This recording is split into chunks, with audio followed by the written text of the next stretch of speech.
Boker Tov, Mvorach. Dans la paracha de cette semaine, c'est Eliezer qui se retrouve chez Bethuel, chez Lavan, et il va leur proposer le shidour. Mon maître, il a un fils qui s'appelle Yitzhak, vous avez une fille qui s'appelle Rivka, elle est extraordinaire, elle est généreuse, je veux faire ce shidour entre ces deux personnages extraordinaires. Et voilà que ils lui disent, écoute, il n'y a pas de problème, mange. Ils m'ont servi à manger, mange, tu as fait un long trajet, il faut que tu manges. Et voilà qu'il leur dit, écoutez, moi je ne mange pas tant que je n'aurai pas dit ce que je dois dire. Adim dibarti devarai. Et c'est quoi le dabar? C'est quoi la chose en question? Plusieurs explications. Une des explications, c'est jusqu'à ce que je fasse la bénédiction avant de manger.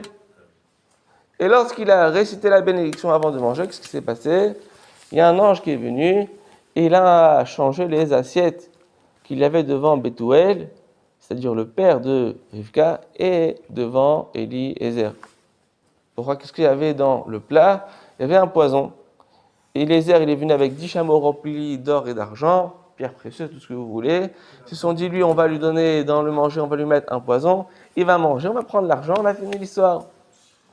Lorsqu'il a dit, je ne mangerai qu'après avoir parlé, c'est-à-dire rester la bénédiction, et lorsqu'il a resté la bénédiction, le fait qu'il a fait la bénédiction, l'ange il est venu, hop, il a changé les plats. Celui qui a mangé, c'est Bethuel. C'est la raison pour laquelle dans le verset, dans les récits de la Torah, Bethuel n'apparaît plus. C'est Lavan qui parle à la place de son père parce que son père n'est plus là. Et ainsi, Eliezer, il a eu la vie sauve. Lorsqu'on parle des bénédictions, on sait que il y a une discussion dans la Gemara à savoir d'où est-ce qu'on apprend qu'il faut faire la bénédiction avant de manger. Dans la Torah, c'est écrit V'achalta, Vesavarta ou Verarta. Tu as mangé, tu t'es rassasié, tu béniras. D'ici, on a appris qu'il faut faire la bénédiction après avoir mangé. Mais d'où est-ce qu'on apprend la bénédiction avant avoir mangé?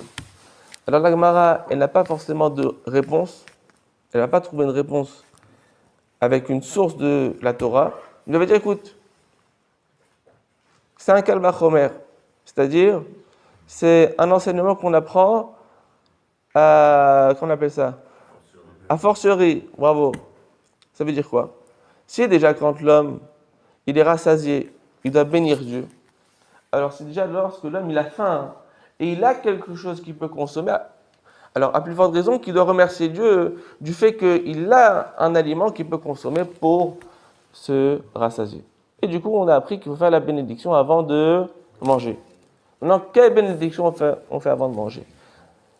Alors, chaque aliment, elle a sa bénédiction, mais ici, on va parler d'un cas concret. On est en hiver, et quand on est en hiver, on fait souvent de la soupe. La question, c'est quelle bénédiction on va faire sur une soupe? Est-ce qu'il y a une différence entre les Séfaradim et les Ashkenazim? Alors, on sait que le Shulchan Aruch, il vient de lui comme ça. Chaque aliment qu'on a cuit, d'accord? C'est-à-dire qu'à priori, il y a ici une transformation, il était cru, maintenant on l'a cuit. Il nous dit comme ça, Shulchan Aruch, tant qu'on reconnaît, on sait que cet aliment en question, c'est de la carotte, c'est du pomme de terre, c'est ce que vous voulez, du céleri, etc. Tant qu'on sait que tout ça, c'est Boré Peri Adama, quelle bénédiction on va faire dessus? Boré Peri Adama, si c'est du Boré Peri Adama. Si maintenant c'est une pomme, vous avez fait une compote de pommes, quelle bénédiction on va faire sur la compote de pommes? Boré Peri Aetz. Pourquoi? Parce que bien que tu l'as cuit, tant que tu sais que c'est de la pomme, tu sais que c'est des choses qui sont Adama, la bénédiction, elle reste inchangée. Ça, c'est d'après les Séfaradim. Et le Rama, donc les Ashkenazim, il dit, la halakha, c'est vrai, mais le minag n'est pas ainsi. Et le minag est quoi? Que dès qu'on va broyer l'aliment en question, on va le transformer dans le sens qu'il n'aura plus sa forme telle qu'il a été créé par Dieu, originel. Et bien du coup, qu'est-ce qui se passe? Il descend de bénédiction, il devient shakol. Et du coup, on a ici une compote de pommes. C'est écrit 100% pommes. Nature, il n'y a pas de rien du tout. D'accord? Quelle bénédiction on fait? Pour les Séfaradim, Boré Peri Aetz, et pour les Ashkenazim, shakol. Maintenant, dans quel cas les Ashkenazim ils vont être d'accord qu'il faut faire boré pégaet. Dans le cas où le fruit n'est pas totalement broyé, on a dit pareil, on a notre soupe. Mais votre soupe, vous l'avez mixée jusqu'à ce que aucun filament, il n'y a aucune texture du fruit qui est présente, ou non, vous avez encore des petits morceaux de carottes. C'est vrai qu'ils sont moelleux, ce que vous voulez, mais il y a encore des petits morceaux. Il y a des petits morceaux de pommes de terre, il y a des petits morceaux d'œufs. Dans le cas où il y a encore des morceaux des légumes qui sont présents dans la soupe, même d'après les Ashkenazim, on va faire boré, péri, adama. Donc ça, c'est quoi faire sur quel aliment? Sur la soupe, quand c'est une soupe qui est solide, on va expliquer c'est quoi solide. D'après les Séfaradim, on va faire boré, péri, adama, ça dépend de ce qu'on a mis dedans. D'après les Ashkenazim, ça dépend de ce qu'il y a des grumeaux, est-ce qu'il y a encore des morceaux qui sont mélangés dans cette soupe. Mais il y a un cas où, a priori, d'après tout le monde, on va faire shakol niya bidvaro, même d'après les Séfaradim. C'est dans quel cas? Dans le cas où on a coupé la soupe en question, c'est-à-dire on a fait cuire la soupe avec des légumes, et après, qu'est-ce qui s'est passé?